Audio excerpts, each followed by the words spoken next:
Supreme court में article 63A की तशरीह के फैसले से मुताल्लिक केस वफाकी हुकूमत और पीपल्स पार्टी ने नजरसानी अपील की हिमायत कर दी। पीपल्स पार्टी के वकील ने कहा कि वोट ना गिना जाना आइन में कहीं नहीं लिखा। चीफ जस्टिस काजी फैज ईसा ने पूछा, नजरसानी अपील की मुखालफत कौन कर रहा है? पीटीआई के वकील अली जफर ने कहा कि वो नजरसानी दरख्वास्त की मुखालफत करते हैं। चीफ जस्टिस काजी फैज ईसा ने कहा कि जो वकला रह गए उनको कल सुनेंगे। समाअत के आगाज़ पर पीटीआई वकील अली जफर रोस्टर पर आ गए। कहा कि एक एतराज़ उठाना चाहता हूँ। चीफ जस्टिस ने जवाब दिया कि आप अपनी नशिस्त पर वापस चले जाएँ, हम आपको बाद में सुनेंगे। सदर supreme court bar Shahzad Shaukat ने दलाइल में कहा कि केस में सदारती रेफरेंस भी था और 184(3) की दरख्वास्तें भी।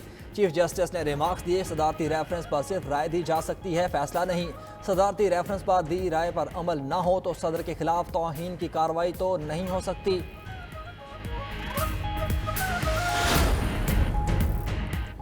किसी के ज़मीर का मामला तय करना मुश्किल है, हक़ाइक़ पर फैसले करना आसान होता है। चीफ जस्टिस के रिमार्क्स। मजीद कहा, आइन में तहरीक अदम एतमाद, वज़ीर आज़म और वज़ीर आला का इंतिखाब और मिनी बिल की वजाहत मौजूद है। जब आइन वाज़ेह है तो इसमें अपनी तरफ से कैसे कुछ शामिल किया जा सकता है?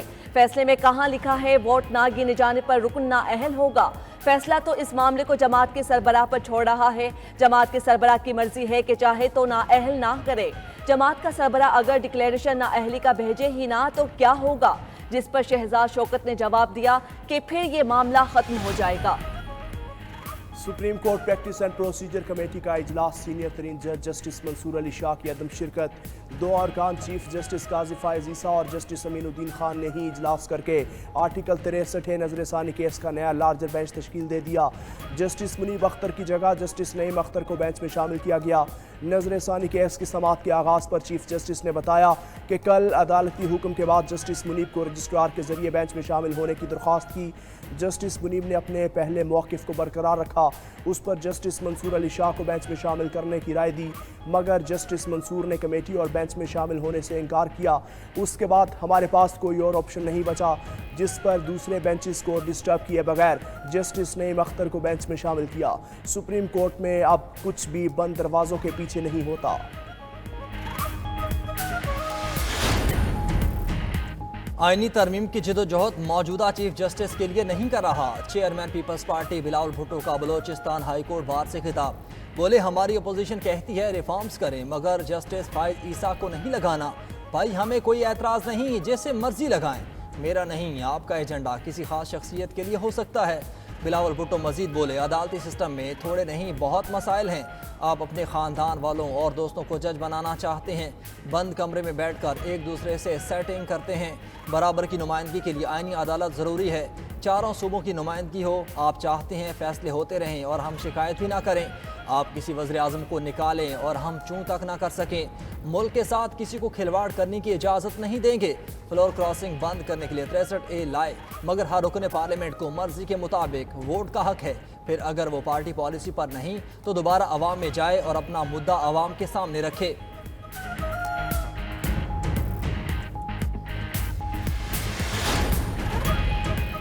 पीटीआई पार्लियामेंटेरियंस का मस्बत किरदार अदा करने का कोई इरादा नहीं। वो चाहते हैं पाकिस्तान को नुकसान हो जिसका वो सियासी फ़ायदा उठाए।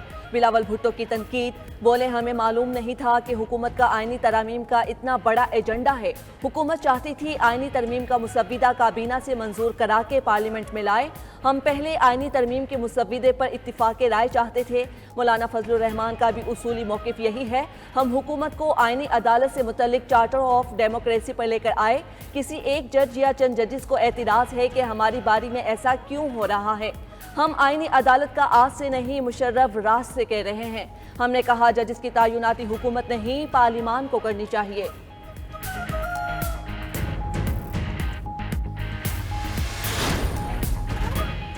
आर्टिकल 63 का अदालती फैसला गलत है, उसे ठीक होना चाहिए। गलतियां ठीक हो रही हैं तो उसकी तारीफ करनी चाहिए।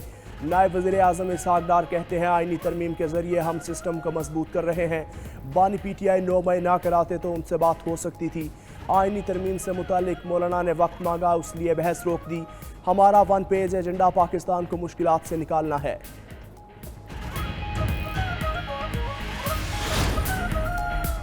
पाकिस्तान तहरीक इंसाफ से निमटने का प्लान। पंजाब हुकूमत ने फैसलाबाद, भावलपुर और मियाँ वाली दफ़ा 144 नाफिज कर दी। हर किस्म के सियासी इज्तिमा, धरने, जलसे, मुजाहरे और एहतजाज पर पाबंदी आयद होगी। फैसलाबाद और भावलपुर में पाबंदी का इतलाक 2 और 3 अक्टूबर को होगा। मियाँ वाली में दफ़ा 144 के साथ रेंजर्स भी तैनात। फैसला दहशत गर्दी के खतरात के पेश नज़र किया गया।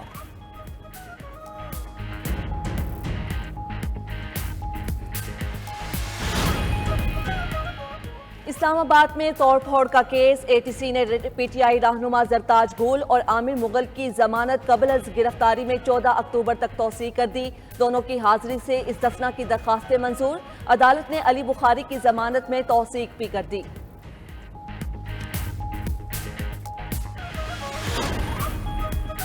स्पीकर कौमी असम्बली सरदार अयाज सादिक से Islamic scholar doctor Zakir Naik की मुलाकात। उम्मत मुस्लिमा को दरपेश चैलेंजेस, बैन मज़ाहिब हमाहंगी समेत दीगर अहम उमूर पर गुफ्तगू।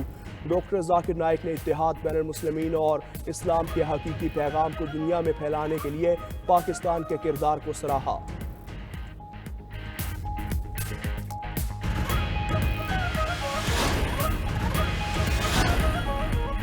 इस्लामाबाद के इलेक्शन ट्राइब्यूनल की तब्दीली का केस। चीफ इलेक्शन कमिश्नर की सरबराही में दोबारा समाअत हुई। अंजुम अकील खान के वकील ने नजरसानी शुदा दरख्वास्त जमा करवा दी। खुरम नवाज और अंजुम अकील खान की दरख्वास्त पर समाअत 4 अक्टूबर तक मुलतवी कर दी गई।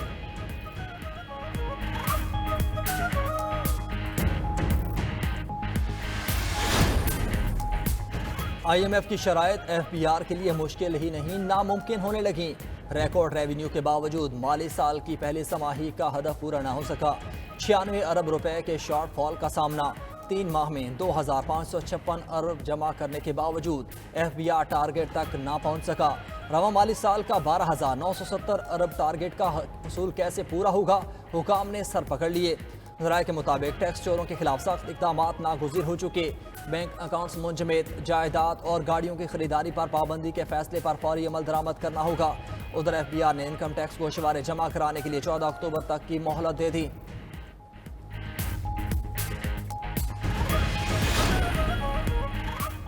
पेट्रोल 2 रुपये 7 पैसे सस्ता, नई कीमत 247 रुपये 3 पैसे फी लीटर मुकर्रर। हाई स्पीड डीजल 3 रुपये 40 पैसे सस्ता होकर 246 रुपये 29 पैसे फी लीटर हो गया। लाइट डीजल 1 रुपये 3 पैसे फी लीटर सस्ता, नई कीमत 140 रुपये 90 पैसे फी लीटर मुकर्रर। मट्टी का तेल 3 रुपये 57 पैसे फी लीटर कमी से 154 रुपये 90 पैसे फी लीटर हो गया।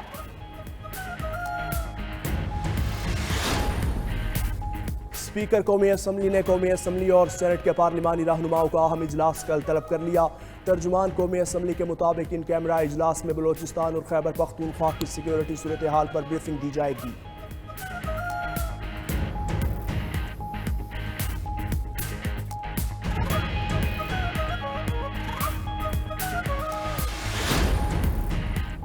वफाकी वज़ीर दाखिला मोहसिन नकवी की सरबराह जेश वाइफ मौलाना फजलुर रहमान से मुलाकात। बिला मुकाबला अमीर मुंतखब होने पर मुबारकबाद दी। मोहसिन नकवी बोले कि पार्लिमान की बालादस्ती और जमहूरी इक़दार के फ़रोग़ के लिए मौलाना फजलुर रहमान का किरदार काबिल तहसीन है। आपकी क़यादत में JUI ने उसूलों पर मबनी सियासत की है।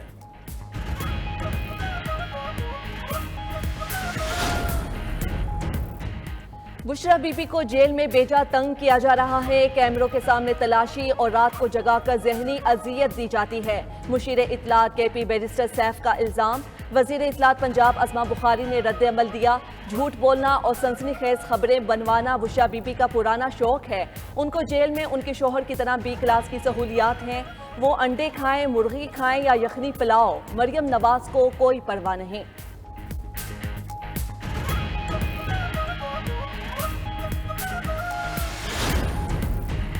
आवाम को साजिश के तहत सूबाइयत में तकसीम करने की कोशिशें हो रही हैं। सबको मिलकर साजिशें नाकाम बनाना होंगी। गवर्नर पंजाब सरदार सलीम हैदर खान का कहना है कि नौजवान नस्ल में दलाइल की बजाय अगले के गले पड़ जाने की सोच डाली गई। हमें नौजवानों को तामीरी किरदार की तरफ लाना होगा।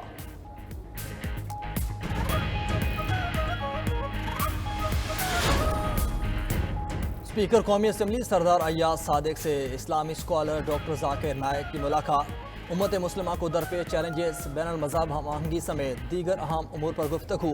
डॉक्टर जाकिर नायक ने इत्तेहाद बैनुल मुसलिमीन और इस्लाम के हकीकी पैगाम को दुनिया में फैलाने के लिए पाकिस्तान के किरदार को सराहा।